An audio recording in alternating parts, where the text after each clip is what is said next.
Welcome to the OC24 podcast, where we've taken some of the best talks and discussions from this year's 24-hour conference on global organised crime, which showcases some of the most interesting research into organised crime around the world.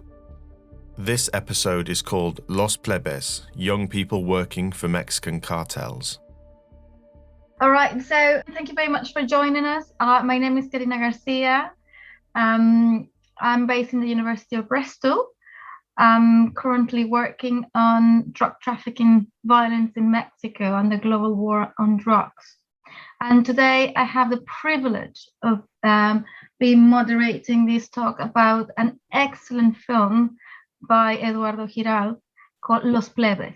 Okay, and for today's discussion, we have a very important guest, one very appreciated colleague, Dr. Cecilia Farfán-Méndez from the University of California. And just very briefly to introduce you to our panelists, I will start with our own Eduardo Giralt. Eduardo was raised in Caracas, Venezuela. He studied visual arts at the School of the Museum of Fine Arts and Tufts University in Boston. He currently lives in Mexico, where he does on-ground research for filmmakers, journalists, and photographers. He also scouts for individuals from high-risk contexts or remote communities to participate in films with a social narrative. His first movie, Los Débiles, premiered at the Berlin Festival in 2018, and then Los Plebes is his second feature film, which premiered at the Torino Film Festival. Dr. Cecilia Farfán is based at the University of California. She's an expert on organized crime and female participation in criminal groups. Among other activities, she co-founded the Mexico Violence Resource Project, an online platform providing analysis and resources for journalists and policymakers on violence and organized crime in Mexico. All right, so this is us, the panelists for today. So without further ado, I would like to invite Eduardo Giralt to give us a very brief introduction to his film, Los Plebes, or in the English translation, The Lads. In 5 minutes, Eduardo, can you please tell us how was your experience in making this film? How did you find your participants for the film, and what you want to share with us about that experience? Okay. First of all, thanks for GI-TOC to invite me to this event, and most of all to Dr. Karina and Dr. Cecilia. For me, it's an honor to be able to have exchange ideas about this film with people with the level of knowledge and experience as the both of you, right? That was one of the main motives for me to make this film, to be able to talk to the academic side, to the experts. And, I'm happy that you saw it and you didn't thought that it was rubbish. So that makes me really glad. So basically, this movie, I made it with a colleague from Sinaloa. We were working at another project, and as we were doing field work on different communities outside Culiacan, we started to encounter, of course, different members of the OC there, right? They were all, of course, aligned with the main power holder, which is the Sinaloa Cartel. Although some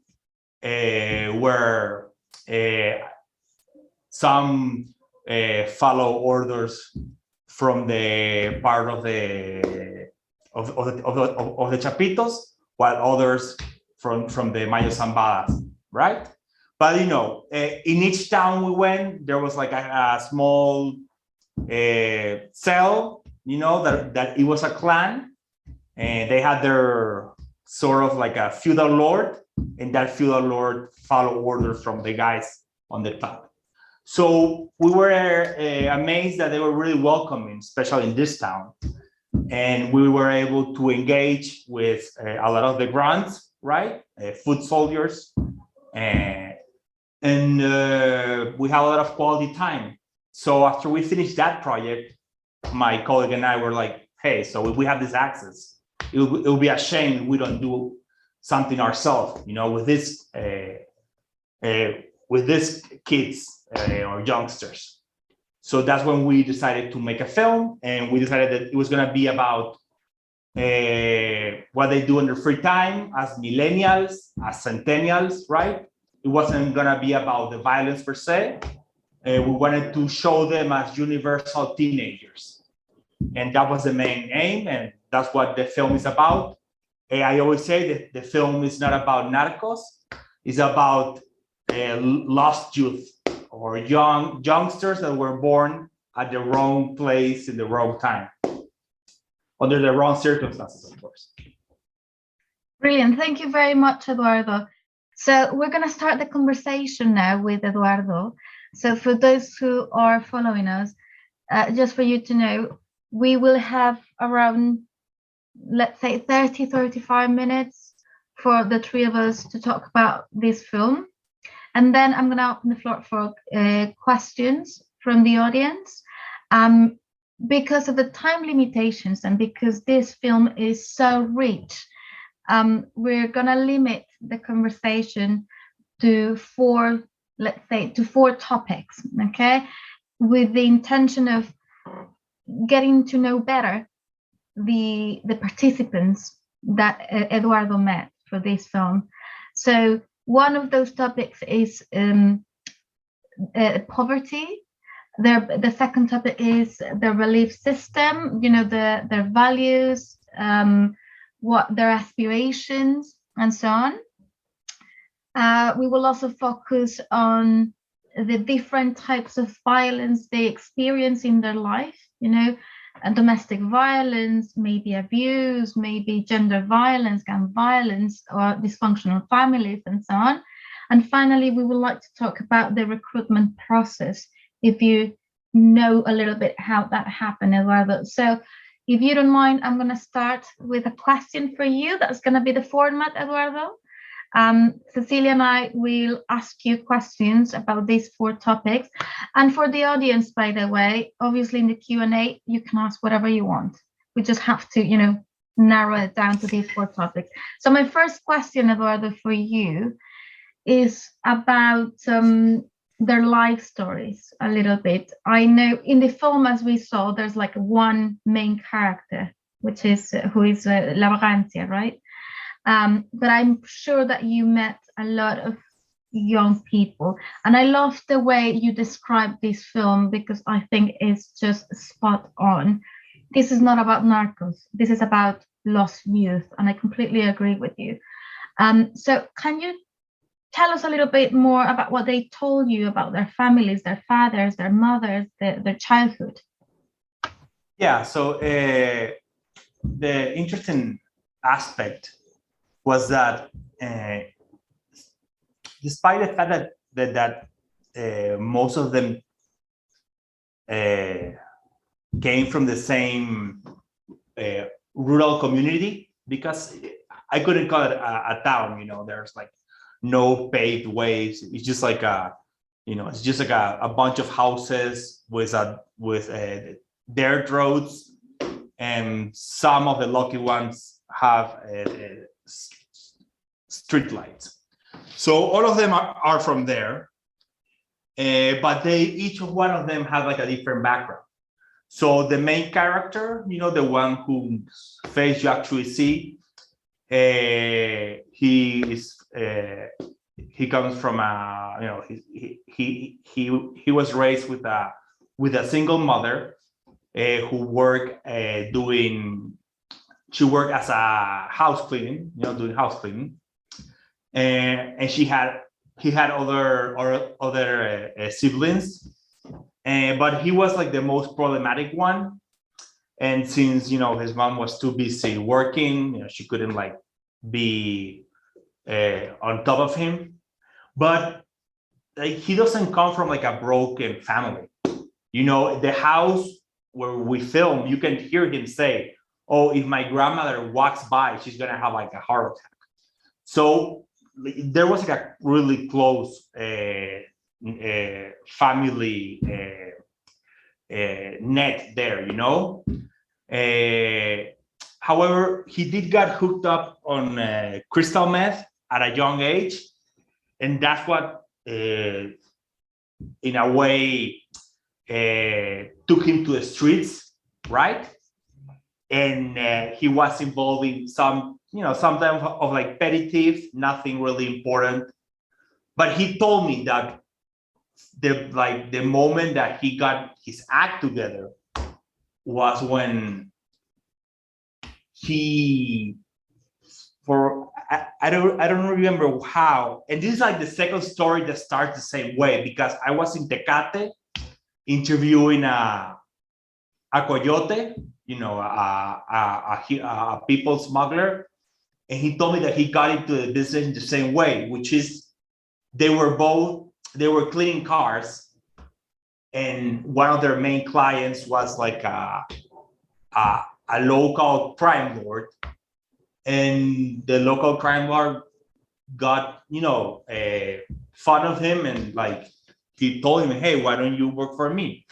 And the protagonist tells me that for him, this is like the before and after in his life, in a good sense, you know, because before he was like, you know, cleaning cars, you know, there was like no sort of discipline, no aim, and then this local lord came and told him to work for him, so he had to get his act together, right? Because there is discipline once you work there. So that was his story.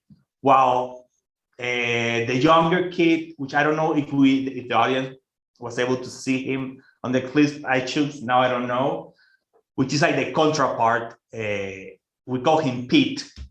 He's the youngest of all. He was 17 when we were shooting, 17, 16. His mom is a nurse. He comes from like a solid middle class background, you know. His house is well furnished. He has a widescreen TV on his apartment. He actually won a national Olympic competition in Sinaloa, right? He's an expert with computers. He spends all the time when he wasn't working for the criminal group. He was playing Call of Duty or any other video game. You would find a teenager like him, but from maybe I don't know, Sweden, you know, whatever. So, you know, but he also didn't. His father wasn't completely absent. His father was an federal police, who got addicted to drugs and to alcohol, and you know, he got kicked out of the force, and of course the mom left him, but he wasn't completely away, but he was mostly absent, and that was like a huge thing for him. But at the same time, he had a sister, he has a grandmother, you know, and then we have this like there's this character that is like a fat guy, a fat teenager who is also like 17, 18. And he actually comes from a... Sorry, Eduardo, somebody is asking us, Luca is asking, what were the youngest kids? How old were they, the youngest that you met? 16. 16, thanks. Yeah. Sorry, you were talking about the fat one. Oh yeah, so then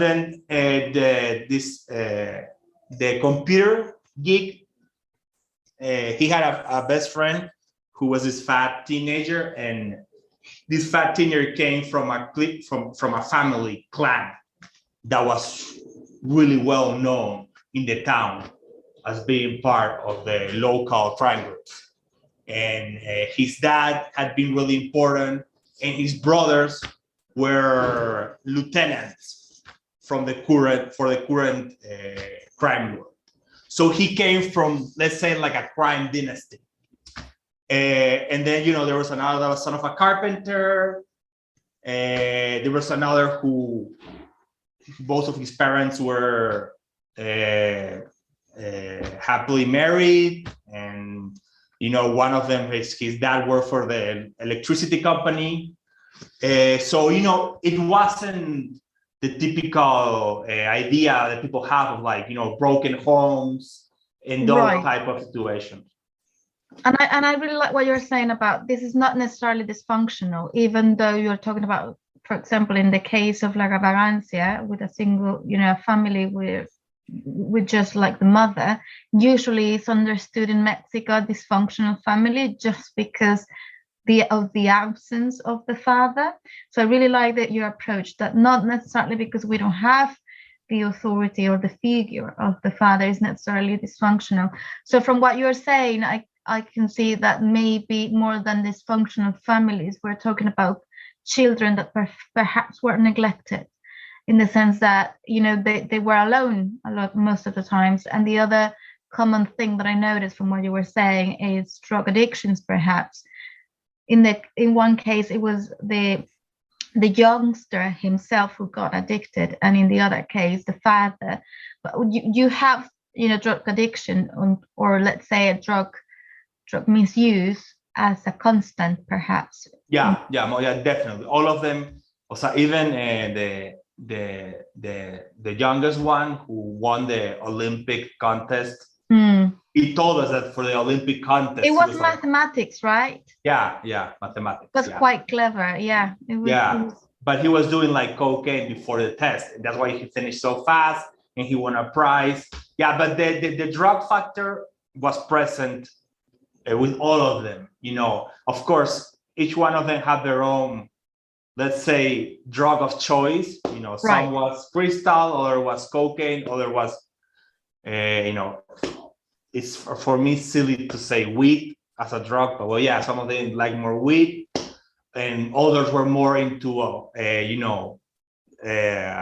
Buchanan and legal drugs. Yeah, exactly. Okay, so I have so many follow-up questions, but we really need to hear from Cecilia. So sorry, Cecilia. So no, you're good. Thank you so much for inviting me to have this conversation. Of course, it's always great to discuss with Eduardo his work. So I think one of the things that is very interesting to me, and especially building on what you were just discussing, is that oftentimes we hear this link of, well, if there's poverty, there is an obvious link to crime. And of course, we know the relationship is not that clear, and especially in a context like Mexico, where if poverty alone would explain crime, then of course, the levels that we would see would be much higher. And so what is your sense of how poverty, especially in a context like Sinaloa, that I would argue has, greater, economic opportunity compared to other areas in Mexico, like Guerrero, how does this, lack of opportunity or poverty play out in some of these life trajectories that we see with Los Plebes? Yeah, so it's interesting because the neighbor of the protagonist was a brick maker. And I don't know if people know, but, because of brick making, maybe in like Europe and the US, it's like they think we're talking about 100 years ago, but in Asia, Africa, and in Latin America, it's something that a lot of people depend, to feed their family, building bricks. And it's a really hard and tough type of work. You're like with fire under the sun for like 10 hours a day, making bricks. And of course, bricks, the amount people pay for them are not that much. So his neighbor was a brick maker, and he was his age. They would actually sometimes hang out, but he had no interest in joining the same criminal outfit that our protagonist was involved with. So, and at the same time, and this is something that a colleague from Mexico, Froilán Enciso, who is from Sinaloa and like someone that I admire a lot. He told me once, he was like, you and I share the same thing. And that is that we focus on the few that take the rogue path, but we don't focus on most of the youngsters that rather make bricks or work in a 7-Eleven. And that's true. Also, the amount of money they get paid for working for these OCs is not that much. The protagonist was making $400 a month. And that means that it's like that was a plain fee, and he could get asked to do as many things as the boss wanted.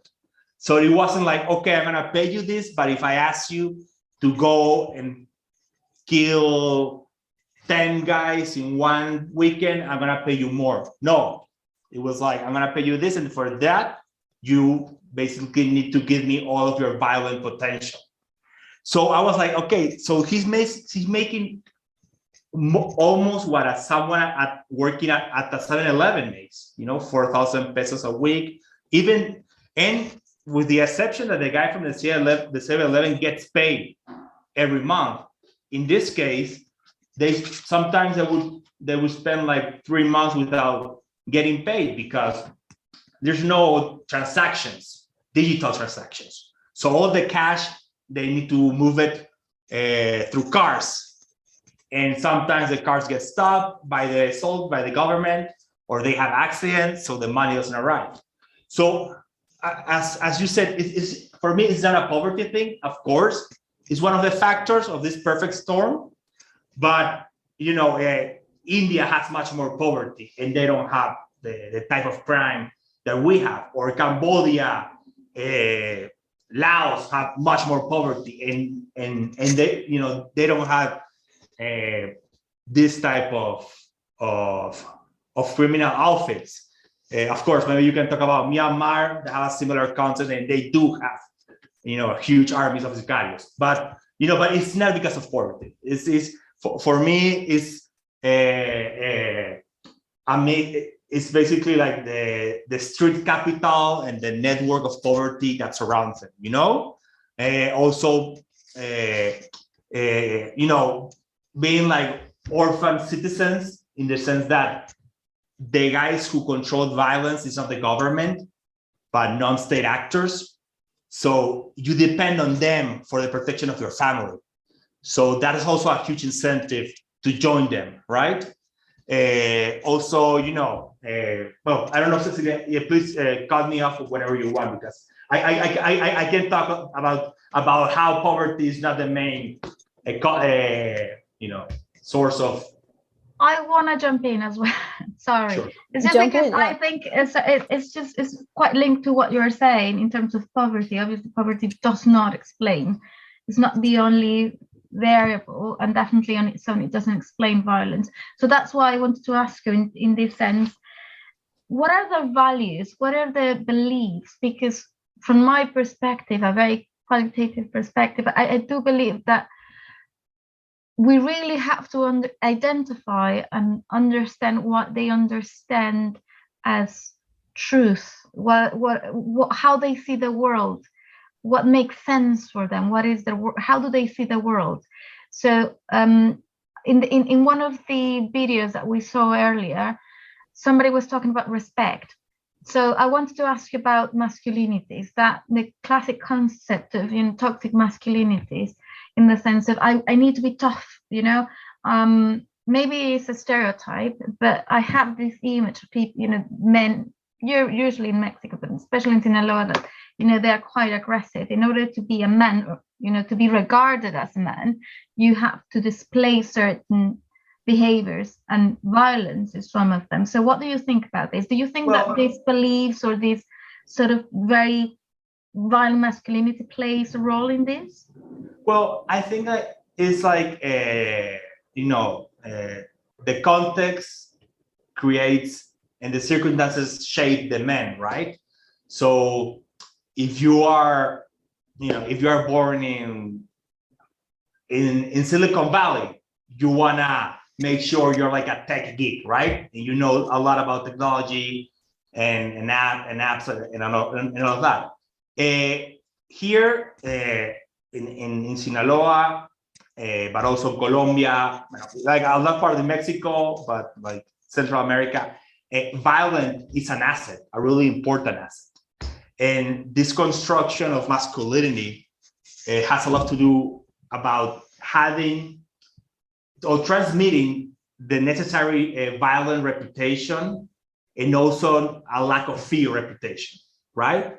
So that way, even if you are not gonna be an agent of coercion and profit from your capacity to inflict violence, you wanna make sure that people know that if they mess with you or your family, you can create pain to them. You can inflict pain to them or their loved ones. And that in a context where, as I said before, we have like an orphan citizenship where the monopoly of violence is in the hands of non-state actors.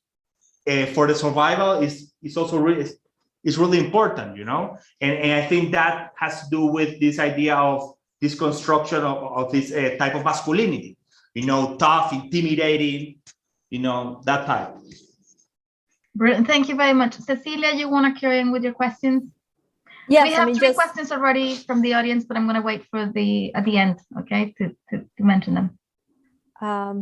Sure, sounds good. So let me, building on this idea of, recruitment and values, I mean, to what extent, this is based in Sinaloa, but it could be many other parts of Mexico, right? Especially these sort of low-level outsourcing of violence that we see. And so I'm wondering, what conditions do you think explain seeing, because drug trade is not new in Mexico either. And so if we think about that particular criminal activity, it's not new, but certainly we see a lot more of the young men that you feature in your documentary in recent years. And so I'm wondering how you think of how organized crime has also shaped, the recruitment of, these young men into these groups. Yeah, and the theory about a franchise model, or I think explains a lot about what has happened in Mexico and why we are seeing the level of violent competition, right, between different actors, and why maybe in the 90s there was a type of like Pax Mafiosa that we can't find right now. And I think that, like you said, we can find this type of scenes in all of Mexico, but I think Mexico has a reality that is as complex as the one you would find in Syria, where you go to a town and there are Druze, and then you go to the other town and they are Sunnis. In the sense that if you take a Cessna from Chiapas to Sinaloa, you think that you are in two different countries. And in a sense, you are, right? I don't think I would have been able to make this movie, for example, in Tamaulipas, right?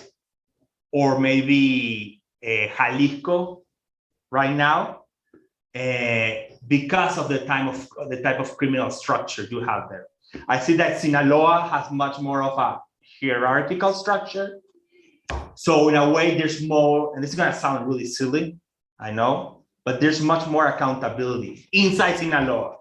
I know that once, because what happens a lot, and that happens with this concept of foreign colonization, is that when the Sinaloan guys go to Zacatecas, so they act in a way that they wouldn't act in Sinaloa, right?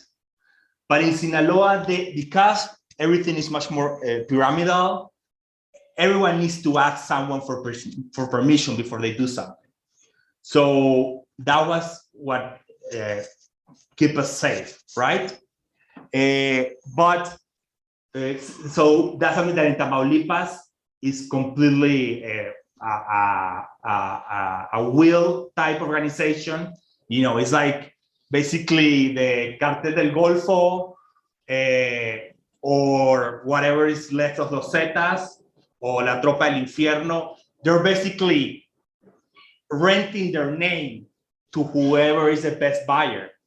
And okay, you're able to call yourself Cartel del Golfo, and you can do whatever you want as long as you give us this percent of money. So that way you have so much chaos, you know, and there's no economy of violence, you know, to put it in a more like rational approach way. Okay, sorry, Eduardo, I want to interrupt you because we only have 15 minutes left. So I just have one more question. We have 4 questions from the audience and maybe one more question for Cecilia. So my question is as well linked to what you were saying and to Cecilia's question about what's new. What is that?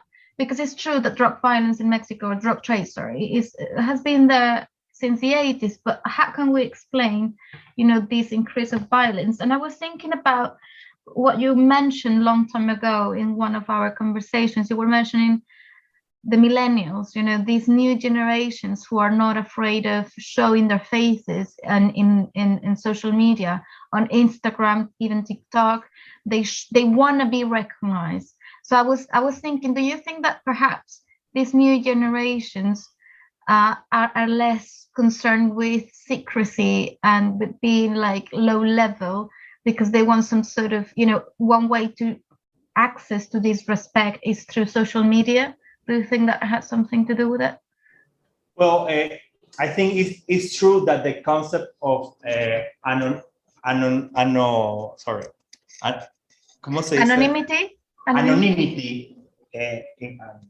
in crime has completely been changed by centennials and millennials. You know, before it was, you know, it was, you know, you wouldn't expect any type of criminal to be showing off. You know, nowadays is what they do. You know, I follow a lot of them through Instagram, and they show they're really explicit with their doings, right? And so that's why at the same time it's funny that when you're filming them, you're like, hey, they try to get a little bit cocky, like, hey, you can't film that, and you're like, man, but your social network is full of this, like, who cares, right? But I don't think that has any correlation with the amount of violence and that we're seeing nowadays. Thank you. Okay, so shall we start with the questions from the audience? So Fernando Salvador is asking if were any of the youth in education, and then he also asked, did they get drugs for free? Was the drug addiction their weakness? Let's deal with those 2, and then I ask you the other ones. So by education, I don't know what does that mean. I assume, Fernando, if you want to clarify, but what I understand is perhaps were they studying, I don't know, high school or even a career? The ones that you met, what was the highest level of education they had? So there were 2 that they did first year of college and then they drop out. One actually started studying criminology. Wow. Yeah. Interesting. Yeah. And the others, did they finish, I don't know, middle school or elementary school? And the others, they drop out when they were like 15, 16-year-old. Yeah. All right. Okay. And the other question is, did they get drugs for free? I assume, did they get drugs for free working in the organization? No, this is the thing with drugs. And this is a tricky question. And I think I don't know why people don't talk about a type of like bondage,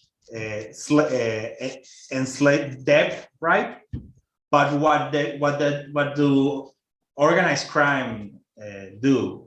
That sounds really silly, but with this group in particular, what they do is like they'll give you drugs for free while you're working with them. So while you're patrolling the streets, that's how they call when they're in their cars with their gears and they're patrolling. Yeah, they'll give you free drugs. But then they'll give you drugs, but you have to sell them. And if you consume more than that, than what you sell, you're in trouble. And all of them were in debt with a criminal organization. All of them had to, like, it was a huge source of stress that they were like, oh man, like they gave me this much to sell, but I consumed half. So now I owe them. And that gave the organization power. And I think it was something completely strategic, because why would you give a gunman or a grunt drugs to sell? You have someone else that sells the drugs for you. So I think that they know what they're doing. Yeah. Okay, so Emilio is asking, what do the families of these youngsters think about their involvement? Are they happy, worried, indifferent? Well, it depends on which character. With the protagonist, the thing is like there's some in some parts. I don't want to generalize. Joining any crime cell related to these big cartels is like joining the army, in the US. It's not something that, crazy. It's not seem bad, right? Because again, since there's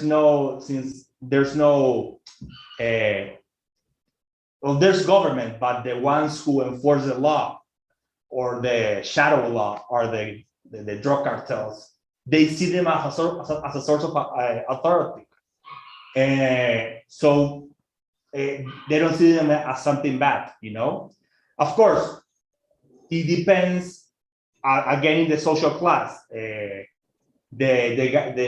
teenager who was really good at math and with computer, of course, his mom didn't know what he was up to. She didn't know he had AK-47 under his bed and all of that, right? But because he had like one foot on the middle class citizenship and one foot on the shadow citizenship. Yeah, thank you, Eduardo. So we have roughly 6 to 7 minutes. So if the rest of the audience has any question, please send them to the chat. And in the meantime, Cecilia, I know you have a last question.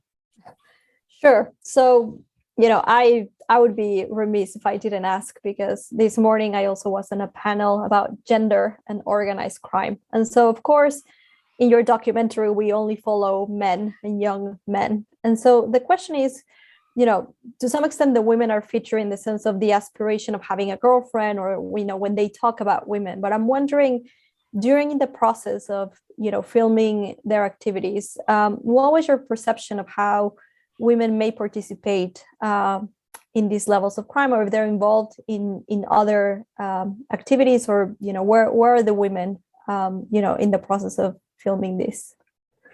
Okay, so again, as I said before, I can only talk about Sinaloa because I know it's different in Michoacán, and in Ciudad Juárez, there's more presence of women, especially in the lower skills, with the lower skilled workers for the organized crime, which is, I was with the low skilled workers. I wasn't high up. I don't think I would be here if I had tried to film more high up, So in Sinaloa, the presence of women that I was able to see was in more higher up ladders, right? We did try to have like a female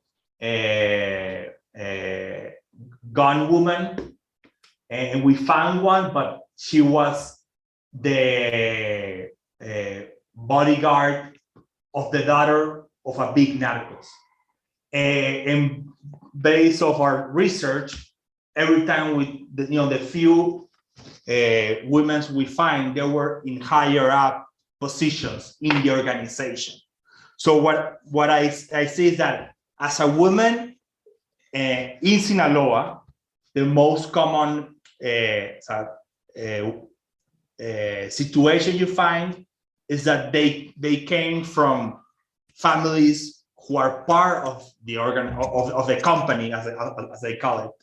So that enables them to join, but in upper ranks. If as a woman, if you try to work yourself up from a spotter,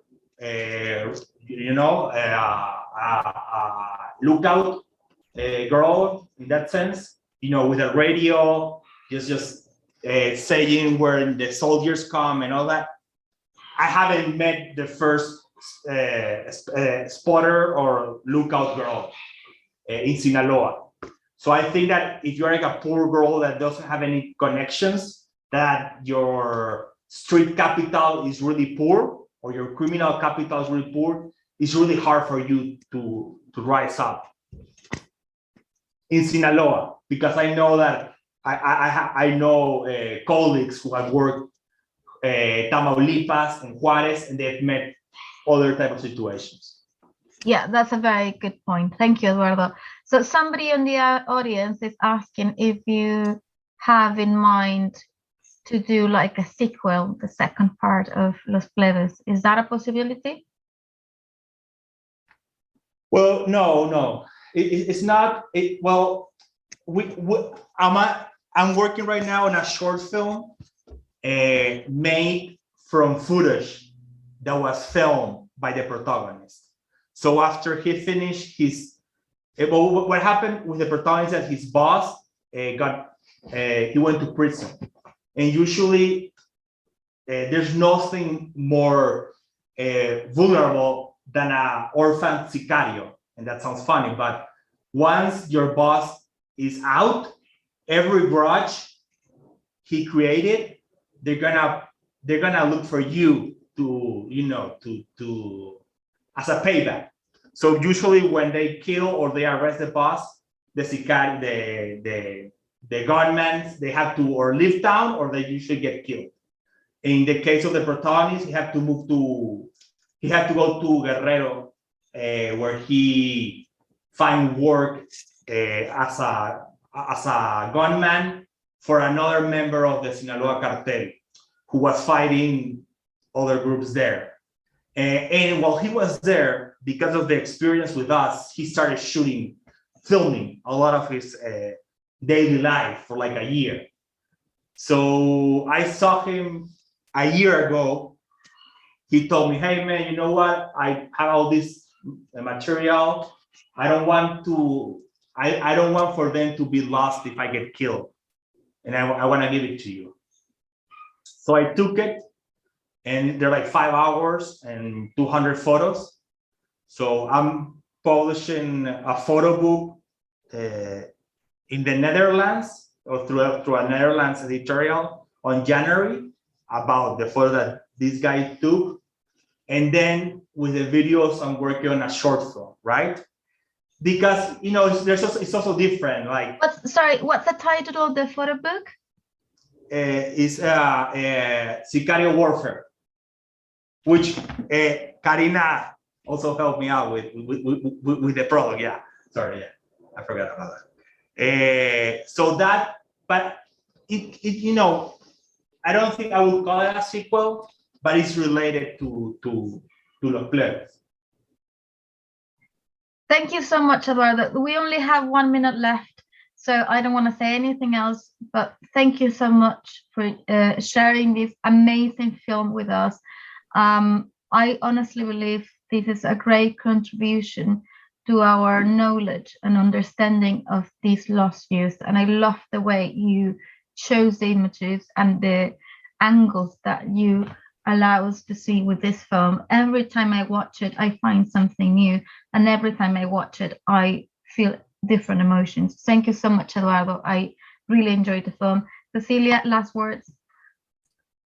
Yeah, just echo what Karina said. Thank you again for inviting me to have this conversation. I learn every time we get a chance to discuss your work, and certainly I hope everyone who joined us today has a chance to watch it, and certainly we look forward to your upcoming work. So thank you for the invitation. Definitely. Eduardo, last final word. Oh yeah, well, I read both of Cecilia's and Karina's thesis more than once.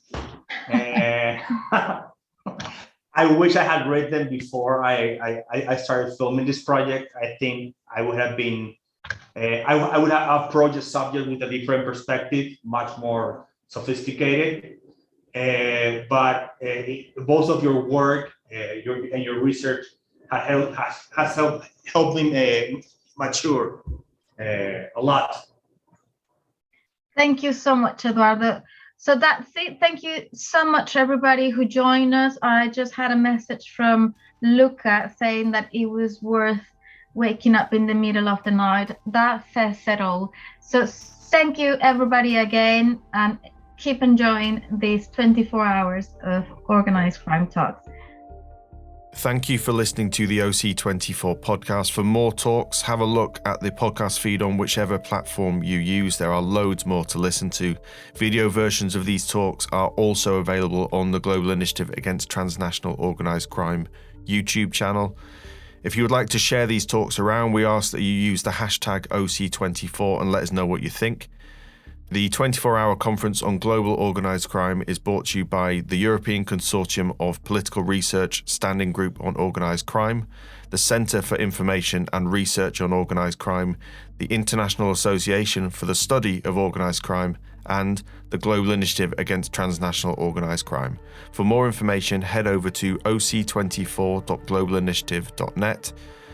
This has been the OC24 podcast from the Global Initiative Against Transnational Organised Crime. Thanks for listening.